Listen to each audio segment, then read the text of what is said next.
नमस्कार साथियों, आज इस वीडियो में मैं बात कर रहा हूं इलेक्ट्रॉनिक रिफॉर्म के बारे में, इलेक्ट्रॉनिक रिफॉर्म के बारे में।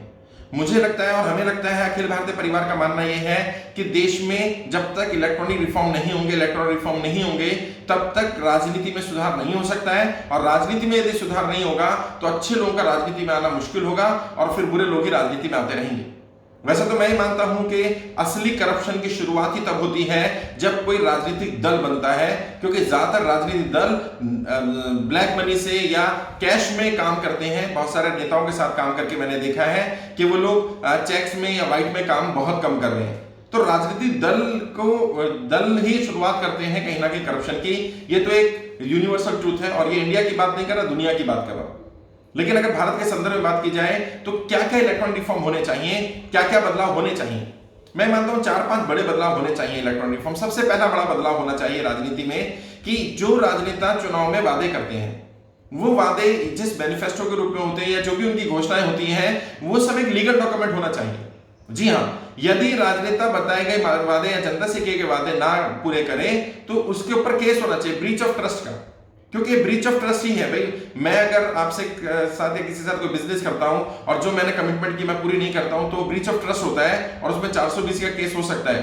तो राजनेताओं पर क्यों नहीं हो सकता कि उन्होंने झूठे वादे करके, झूठा मैनिफेस्टो लेकर के, झूठे हमें उम्मीदें दिखा करके हमारा वोट ले लिया। तो मैं समझता हूं कि ये कानून जरूर पास होना चाहिए इलेक्ट्रॉनिक रिफॉर्म में कि राजनेता जो भी वादे करें वो एक लीगल डॉक्यूमेंट होगा और यदि उन नेता जीतने के बाद वो वादे पूरे नहीं करता है तो उसमें कैटेगरी कर ली जाए भाई। एक कैटेगरी मतलब अगर आप फुल मेजोरिटी से जीते और सरकार बना ली तो आपको लगभग 80% वादे पूरे करने पड़ेंगे। यदि मान लीजिए आप जीत जाते हैं लेकिन आपकी दल की, आपकी पार्टी की सरकार नहीं, आप अपोजिशन में है, तो भी आपको कुछ वादे पूरे करने पड़ेंगे। और यदि आप सत्ता में नहीं है, आप इंडिपेंडेंट जीत करके आए, आपका किसी दल के साथ जुड़े नहीं है, तो एक विधायक या सांसद या जनप्रतिनिधि के रूप में कम से कम कुछ वादे आपको पूरे करने पड़ेंगे। उसको कोर्ट में चैलेंज किया जा सके और यदि लगे कि उसने मिनिमम जिस कैटेगरी के अंदर वो सिलेक्ट हुआ उसके हिसाब से मिनिमम वादे भी पूरे नहीं किए उसने जो उन्हें करने चाहिए थे, तो उन पर प्रतिबंध लगना चाहिए। लाइफ टाइम प्रतिबंध लगे या कम से कम 6 साल के लिए जरूर बैन लगना चाहिए और उन पर कोई फाइन भी लगना चाहिए कि आपने झूठ बोल करके वोट लिए। तो एक तो बड़ा इलेक्ट्रॉनिक रिफॉर्म ये होना चाहिए जो मुझे लगता है। दूसरा एक बड़ा इलेक्ट्रॉनिक रिफॉर्म होना चाहिए, क्या, नेताओं के लिए रिटायरमेंट एज होनी चाहिए।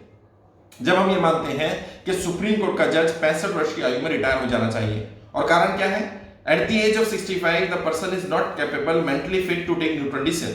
वो व्यक्ति मानसिक रूप से सही सक्षम नहीं है सही फैसले लेने के लिए, इसलिए हम उसे सुप्रीम कोर्ट के जज से रिटायर कर देते हैं। तो जब चीफ जस्टिस ऑफ इंडिया को 65 वर्ष की उम्र में रिटायर कर देते हैं तो हम राजनेताओं को क्यों नहीं रिटायर करते हैं? कैसे वो व्यक्ति जो सुप्रीम कोर्ट का जज तो नहीं बन सकता, चीफ जस्टिस तो नहीं बन सकता 65 वर्ष की आयु के बाद, लेकिन वो व्यक्ति एमएलए, एमपी, चीफ मिनिस्टर या प्राइम मिनिस्टर बन सकता है उस उम्र के बाद और वो सही फैसले ले पाएगा? क्यों ना ऐसा कानून बना दिया जाए कि 65 वर्ष की रिटायरमेंट एज होगी और भले ही हम मिनिमम एज जो एमपी के लिए हमने 25 साल रखे उसको 21 साल कर दिया जाए। कुछ भी ऐसा एडजस्टमेंट किया जाए तो एक रिटायरमेंट एज हो, चाहे वो 65 साल हो या 70 साल हो, ताकि कम से कम ये तय हो जाए कि इस एज के बाद राजनीति में सक्रिय रूप से नहीं रहेंगे। उसके बाद वो पार्टी में रहना चाहे, अपने दल में रहना चाहे, एडवाइजरी कमेटी में रहना चाहे, किसी भी कमेटी में रहें, लेकिन किसी गवर्नमेंट पोस्ट पर, इलेक्टेड पोस्ट पर या किसी नॉमिनेटेड पोस्ट पर उनको ना भेजा जाए। ऐसा एक इलेक्ट्रॉनिक रिफॉर्म होना चाहिए, मैं ऐसा मानता हूं। तीसरा एक बड़ा इलेक्ट्रॉनिक रिफॉर्म होना चाहिए स्टेट स्पॉन्सर इलेक्शन का। जी हां, बहुत सारे देशों में ये लागू है कि चुनाव आयोग ये तय नहीं करता है कि आपको इतना खर्चा करना है, बल्कि जितना खर्चा बताया जाता है उतना पैसा चुनाव आयोग देता है कि आप इतने लिमिट में चुनाव लड़िए, ये खर्चा देंगे हम आपको, या जो भी सामान आपको चाहिए वो सामान हम प्रोवाइड करेंगे। उससे फायदा क्या होता है, जो व्यक्ति आर्थिक रूप से संपन्न नहीं है, ज्यादा सक्षम नहीं है, उसे भी इक्वल प्लेइंग फील्ड मिलता है, वो भी वो सारे काम कर सकता है जो दूसरा राजनेता कर रहा है। और उसके अलावा अगर कोई और खर्चा करता कोई व्यक्ति दिखता है तो उस पर चुनाव संज्ञान ले सकता है, एक्शन ले सकता है। उसमें कंडीशन लगा दीजिए भाई कम से कम 6% वोट आपको लाने पड़ेंगे, अगर आप 6% वोट नहीं लाते हैं तो आपको पैसा वापस करना पड़ेगा या आपको कोई सिक्योरिटी देना पड़ेगा। कुछ भी ऐसा टर्म्स एंड कंडीशंस होनी चाहिए जिससे कि सीरियस लोग आए, नॉन सीरियस लोग ना आए। दूसरा, वो उसे ये टेंशन ना हो, अगर व्यक्ति आर्थिक रूप से संपन्न है तो उसे टेंशन ना हो कि मेरे पास पैसा कहां से आएगा, उस पैसे के लिए अगर चुनाव आयोग उसकी मदद करे तो। चौथा एक इलेक्ट्रॉनिक फॉर्म और होना चाहिए जो मुझे लगता है एबॉलिशन ऑफ सिंबल्स। जी हाँ, पार्टियों के सिंबल जो है यही एक्चुअल में करप्शन को पैदा करते, करप्शन को बढ़ावा देते हैं।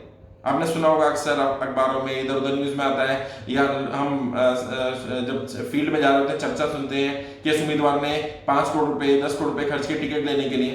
वो टिकट क्या है, क्या ले रहा है वो टिकट, मतलब उस पार्टी का सिंबल। पार्टी का सिंबल क्यों बिक रहा है, क्यों ले रहा है? क्योंकि उस पार्टी का सिंबल फेमस है, उसको फेमस करना बड़ा आसान है। सिंबल भले आपको मिलेगा 15 दिन पहले इलेक्शन से, लेकिन उस सिंबल को ऑलरेडी, कांग्रेस का सिंबल ऑलरेडी प्रमोटेड है, बीजेपी का सिंबल सबको पता है, बीएसपी का सिंबल सबको पता है, समाजवादी का, शिवसेना का, जो भी नेशनल स्टेट लेवल की पार्टी है उनके सिंबल मालूम होते हैं लोगों को। तो जब इंडिपेंडेंट व्यक्ति को सिंबल मिलेगा 10 दिन 15 दिन पहले, वो कैसे अपना सिंबल प्रमोट कर पाएगा? तो क्यों ना एबॉलिशन ऑफ सिंबल एक्ट लागू किया जाए, जिसमें हर उम्मीदवार को एक साथ ही सिंबल मिलेगा, और जरूरी नहीं कि हाथ का चिन्ह कांग्रेस को जाएगा, कमल का फूल बीजेपी को जाएगा। ये सिंबल एबॉलिश करके नए सिंबल पैदा कर दिए जाए या दिए जाए जो सबके लिए होंगे, और सबके लिए नए सिंबल होंगे हर बार। तो उससे सामने वाले को इक्वल प्लेइंग फील्ड मिल पाएगा। वरना ये सब चलता रहेगा। ये बेईमानी है ये कहना कि हमें करप्शन दूर करना है, ये करना है, हम बदलाव करना चाहते हैं। और मैं सच्चाई बता रहा हूं, मैं बहुत सारे एमपीज एमएलए के साथ काम करता हूं, कर चुका हूं। मैं जानता हूं कि यदि कोई व्यक्ति इलेक्ट्रॉनिक पॉलिटिक्स में है, चुनाव लड़ रहा है, मैं ये हो ही नहीं सकता कि वो 100% ईमानदारी के साथ चुनाव लड़ ले। चुनाव आयोग द्वारा जो लिमिट दी गई उस लिमिट में चुनाव लड़कर चुनाव जीत ले, ये संभव नहीं है। उसे कहीं ना कहीं करप्शन करना पड़ेगा, कहीं ना कहीं पैसा एक्स्ट्रा खर्च होगा। और जब जो व्यक्ति 2, 4, 5, 10 करोड़ रुपए चुनाव लड़ने में खर्च कर देगा, जीत जाने के बाद उसका पहला उद्देश्य ये होगा कि जो मैंने पैसा खर्च किया वो पैसा कमा लूं, प्लस अगली बार भी मुझे चुनाव लड़ना है उसके लिए पैसा कमा लूं। तो नेताओं का उद्देश्य वही पैसा कमाना रह जाता है। पैसा से सत्ता लाते हैं और सत्ता से फिर पैसा, पैसा से फिर सत्ता, सत्ता से फिर पैसा। इस साइकिल को अगर तोड़ना है तो हमें कुछ बड़े इलेक्ट्रॉनिक रिफॉर्म करने पड़ेंगे। मैं समझता हूं कि अगर ये इलेक्ट्रॉनिक रिफॉर्म देश में किए जाएंगे तो भारत की राजनीति में एक बड़ा बदलाव आएगा। नए लोग आएंगे, यंग लोग आएंगे, और लोग शायद राजनीति को अच्छी दृष्टि से देखने लगेंगे जो आज राजनीति को लोग हीन दृष्टि से देख रहे हैं। तो आज के लिए इतना ही, आगे किसी और विषय पर चर्चा करेंगे। आपके उज्जवल राजनीतिक भविष्य के लिए हार्दिक शुभकामनाएं। जय हिंद, जय भारत।